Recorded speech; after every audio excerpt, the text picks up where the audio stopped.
ನಮಸ್ಕಾರ, ನೀವು ನೋಡ್ತಾ ಇದ್ದೀರಾ ಸ್ಪೀಡ್ ನ್ಯೂಸ್ ಕನ್ನಡ. ನಾನು ಸುಷ್ಮಿತಾ ನಟರಾಜ್.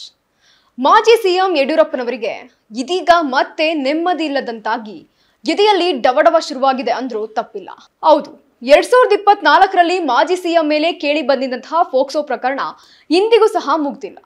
ಇನ್ನು ಈ ಪ್ರಕರಣದ ಕುರಿತು ಇದೀಗ ವಾದ ವಿವಾದಗಳು ಮತ್ತೆ ಮುನ್ನೆಲೆಗೆ ಬಂದಿದೆ. ಹೌದು, ಈ ಹಿಂದೆ ಮಾಜಿ ಸಿಎಂ ಯಡಿಯೂರಪ್ಪ ವಿರುದ್ಧ ಫೋಕ್ಸೋ ಕಾಯ್ದೆ ಅಡಿ ದಾಖಲಾಗಿರುವಂತಹ ಕ್ರಿಮಿನಲ್ ಪ್ರಕರಣವನ್ನ ಇದೀಗ ವಿಚಾರಣೆಗೆ ಪರಿಗಣಿಸಿದ ಅಧೀನ ನ್ಯಾಯಾಲಯದ ಕ್ರಮ ರದ್ದು ಕೋರಿ ಮಾಜಿ ಮುಖ್ಯಮಂತ್ರಿ ಬಿಎಸ್ ಯಡಿಯೂರಪ್ಪ ಮತ್ತು ಪ್ರಕರಣದ ಸಹ ಆರೋಪಿಗಳು ಸಲ್ಲಿಸಿರುವಂತಹ ಅರ್ಜಿ ವಿಚಾರಣೆ ಪೂರ್ಣಗೊಳಿಸಿರುವಂತಹ ಹೈಕೋರ್ಟ್ ನಿನ್ನೆ ಅಂದ್ರೆ ಗುರುವಾರ ತೀರ್ಪು ಕಾಯ್ದಿರಿಸಿತ್ತು. ಇನ್ನು ಯಡಿಯೂರಪ್ಪ ಪರ ಹಿರಿಯ ವಕೀಲ ಸಿವಿ ನಾಗೇಶ್ ವಾದ ಮಂಡನೆ ಮಾಡಿದ್ದಾರೆ. ವಕೀಲರ ವಾದ ಮತ್ತು ಸಿಐಡಿ ತನಿಖಾಧಿಕಾರಿಗಳ ಪ್ರತಿವಾದ ಆಲಿಸಿ ವಿಚಾರಣೆ ಪೂರ್ಣಗೊಳಿಸಿದಂತಹ ನ್ಯಾಯಮೂರ್ತಿ ಅರುಣ್ ರವರು ತೀರ್ಪು ಕಾಯ್ದಿರಿಸಿದ್ದಾರೆ. ಇನ್ನು ಈ ವಿಷಯಕ್ಕೆ ಸಂಬಂಧಪಟ್ಟಂತೆ ಯಡಿಯೂರಪ್ಪ ಪರ ವಕೀಲರು ವಾದ ಏನು ಅನ್ನೋದಾದ್ರೆ, ಯಡಿಯೂರಪ್ಪ ಪರ ವಕೀಲರು ಸಂತ್ರಸ್ತೆಯ ಹೇಳಿಕೆಯನ್ನ ಮಾತ್ರ ಪರಿಗಣಿಸಿ ಅಧೀನ ನ್ಯಾಯಾಲಯವು ಪ್ರಕರಣವನ್ನ ವಿಚಾರಣೆಗೆ ಸ್ವೀಕರಿಸಿದೆ. ಈ ಸಂದರ್ಭದಲ್ಲಿ ವಿಚಾರಣಾಧೀನ ನ್ಯಾಯಾಲಯದ ನ್ಯಾಯಾಧೀಶರು ಸೂಕ್ತವಾಗಿ ವಿವೇಚನೆ ಬಳಸಿಲ್ಲ ಎಂದು ಆಕ್ಷೇಪಿಸಿದ್ರು.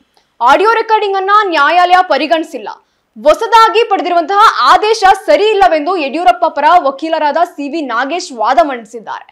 ಇನ್ನು ವಿಶೇಷ ಅಭಿಯೋಜಕರು ಸಂತ್ರಸ್ತೆಯ ತಾಯಿ ಮತ್ತು ಯಡಿಯೂರಪ್ಪ ನಡುವಿನ ಆಡಿಯೋ ರೆಕಾರ್ಡಿಂಗ್ ನಾಶಪಡಿಸಲಾಗಿದೆ. ಸಂತ್ರಸ್ತೆ ತಾಯಿಯ ಮೊಬೈಲ್ ಕಸಿದು ಸಹ ಆರೋಪಿ ಅರುಣ್ ಎಂಬುವವರು ಜಾಲತಾಣದಲ್ಲಿ ಅಪ್ಲೋಡ್ ಮಾಡಲಾಗಿದ್ದಂತಹ ಆಡಿಯೋ ರೆಕಾರ್ಡಿಂಗ್ ಡಿಲೀಟ್ ಮಾಡಿಸಿದ್ದಾರೆ. ಆದ್ರೆ ಸಂತ್ರಸ್ತೆ ಮೊಬೈಲ್ ನಲ್ಲಿ ಇರುವಂತಹ ಅಸಲಿ ಆಡಿಯೋದಲ್ಲಿ ಧ್ವನಿ ಯಡಿಯೂರಪ್ಪರವರದೇ ಎಂದು FSL ವರದಿ ಖಚಿತಪಡಿಸಿದೆ. ಅದರಿಂದ ಅರ್ಜಿ ವಜಾಗೊಳಿಸಬೇಕು ಎಂದು ಕೋರಿದ್ದಾರೆ. ಇನ್ನು ಮಾಜಿ ಮುಖ್ಯಮಂತ್ರಿ ಯಡಿಯೂರಪ್ಪನವರು ತಮ್ಮ ಬೆಂಗಳೂರಿನ ಡಾಲರ್ಸ್ ಕಾಲೋನಿ ನಿವಾಸದಲ್ಲಿ 17 ವರ್ಷದ ಬಾಲಕಿಯ ಮೇಲೆ ಲೈಂಗಿಕ ದೌರ್ಜನ್ಯ ಎಸಗಿದ್ದಾರೆ ಎಂಬ ಆರೋಪ 2024ರ ಮಾರ್ಚ್ ನಲ್ಲೇ ಕೇಳಿ ಬಂದಿತ್ತು. ಇನ್ನು ಇದರ ಕುರಿತು ಸಂತ್ರಸ್ತೆ ತಾಯಿಯೂ ಸಹ ಆರೋಪ ಮಾಡಿದ್ರು. ಆ ಬಳಿಕ ಯಡಿಯೂರಪ್ಪ ವಿರುದ್ಧ ಲೈಂಗಿಕ ಅಪರಾಧಗಳಿಂದ ಮಕ್ಕಳ ರಕ್ಷಣೆ ಕಾಯ್ದೆ ಅಡಿ ಬೆಂಗಳೂರಿನ ಸದಾಶಿವನಗರ ಪೊಲೀಸ್ ಠಾಣೆಯಲ್ಲಿ ಫೋಕ್ಸೋ ಪ್ರಕರಣ ದಾಖಲಾಗಿತ್ತು.